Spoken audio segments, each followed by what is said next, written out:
a death from television's culinary world. Here's George Pinocchio to fill us in. George. Well, this is a lady a lot of people really loved. Fan favorite celebrity TV chef Anne Burrell has died at her home in Brooklyn. She was just 55. Today we're going deep into some news that's really, well, it's touched a lot of people, especially in the culinary world.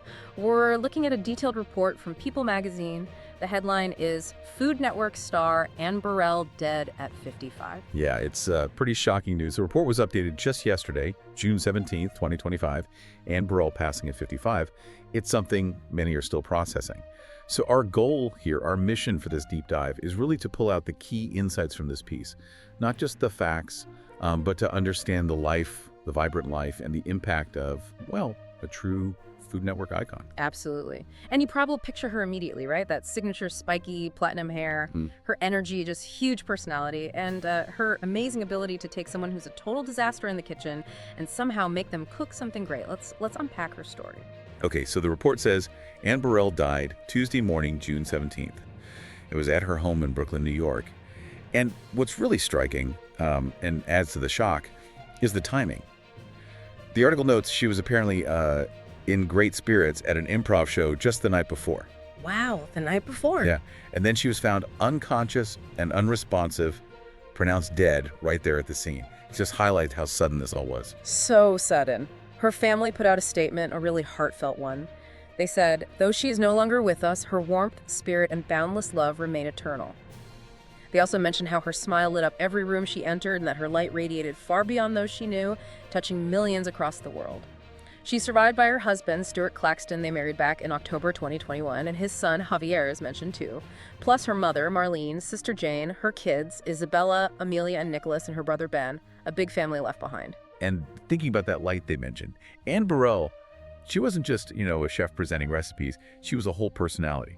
That hair, of course, the platinum spikes, but also her enthusiasm. It was infectious. Her laugh. You could recognize it anywhere. And fierce skills in the kitchen. She really stood out, a huge fan favorite, particularly, I think, as the longtime host of Worst Cooks in America. She kind of defined that role. Right, and what's really interesting there, connecting the persona to the substance, is her passion. The report really digs into this, her love for food, yeah, but also for mentorship. That whole concept of turning disastrous kitchen hopefuls into capable cooks, that wasn't just a TV gimmick, was it? Doesn't seem like it. It felt genuine. Yeah, it really did. The article quotes her saying, "I feel so lucky to be able to share my true passion in life with others." And you totally believed it when you watched her. It really shone through. So let's trace that passion back. Where did it start? The report takes us to Cazenovia, New York. Born there September 21st, 1969. And the inspiration. Sounds like it came early on. Her mom's cooking at home. And the iconic Julia Child. Classic influences. But here's an interesting turn, right? It wasn't a straight path to the kitchen. She actually studied English and communication first at Canisius College. So it raises that question, how did she pivot? Well, she clearly followed that passion. She went to the Culinary Institute of America, the CIA, graduated in '96. And she didn't stop there. She went deeper, studying Italian cooking specifically at the Italian Culinary Institute for Foreigners. That suggests a real commitment to understanding the philosophy behind the food, not just, the steps, definitely. And after all that training, she put it into practice in some serious kitchens. We're talking acclaimed New York City restaurants. She worked at Felidia under the legendary Lydia Bastianich, that's quite a mentor. It's huge. Yeah. And Savoy in Soho, focusing on Mediterranean food. Plus, the report mentioned she also taught in the early 2000s at the Institute of Culinary Education. So that teaching element was there early on, too. And then came the jump to TV. That was obviously pivotal. Her first big appearance was as a sous chef on Iron Chef America. That kind of laid the groundwork. Right. Gave people a taste of her energy and skill. And that charisma, it just exploded. It led straight to her own show, Secrets of a Restaurant Chef. That premiered in 2008, got an Emmy nomination, and ran for 9 seasons. Pretty impressive run. 9 seasons, yeah. And from that point, she just became this, absolute Food Network staple. Her versatility was amazing. You saw her competing on Chopped, judging on Food Network Star, guiding chefs on Chef Wanted. And just recently, House of Knives, that new competition series that launched in March 2025, she was front and center. It really speaks to her lasting appeal. And her influence wasn't just confined to the TV screen. She also wrote cookbooks. There was Cook Like a Rock Star back in 2011 that hit the New York Times bestseller list. Right, I remember that one. Yeah. And then Own Your Kitchen.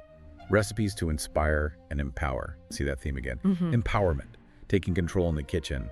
It connects back to her teaching style, you know? Totally. And something else that really comes through in the People Report is her commitment outside the kitchen, her philanthropy. It seems like it was a big part of her life. Yeah. She was on the advisory board for the Garden of Dreams Foundation, a celebrity ambassador for the Juvenile Diabetes Research Foundation, and a dedicated member of City Harvest's Food Council. It really paints a picture of someone who wanted to use her platform, her energy, to give back. It rounds out the picture, doesn't it? It wasn't just about the food or the fame. There was this desire to nurture, to contribute. And speaking of the personal side, the source mentions how she met her husband, Stuart Claxton. Apparently it was on Bumble back in 2018. Yeah, a modern love story. And she talked about her marriage quite openly. There's this quote in the article from the City Harvest Gala in April 2023. She told People, "I have to say, I love being married. We're together all the time because Stuart works from home. It's the being together all the time, but it's also the adventure together." It just sounds like she found a really happy partnership full of adventure right up until the end. It does. A life packed with passion, both work and personal. So we've kind of walked through the key points from the People Report on Anne Burrell's life and, sadly, her passing. From those early days, inspired by Julia Child, all the way to becoming this absolutely iconic TV presence, the platinum hair, the laugh, the mentorship, and her work beyond the kitchen, too. Her warmth and her culinary genius definitely reached millions. Absolutely. And her journey, shifting from studying English to becoming this huge culinary star, someone known for turning, as the article says, disastrous kitchen hopefuls into capable cooks. It really does offer a powerful story. Kind of leaves us with a question, doesn't it? For you listening, what can Anne Burrell's legacy teach us? Maybe about the power of really truly embracing your passion, even if it takes you down a completely unexpected road. And maybe also about the impact you can have by just, nurturing others, empowering them, and finding that joy in every adventure life throws your way. Something to think about.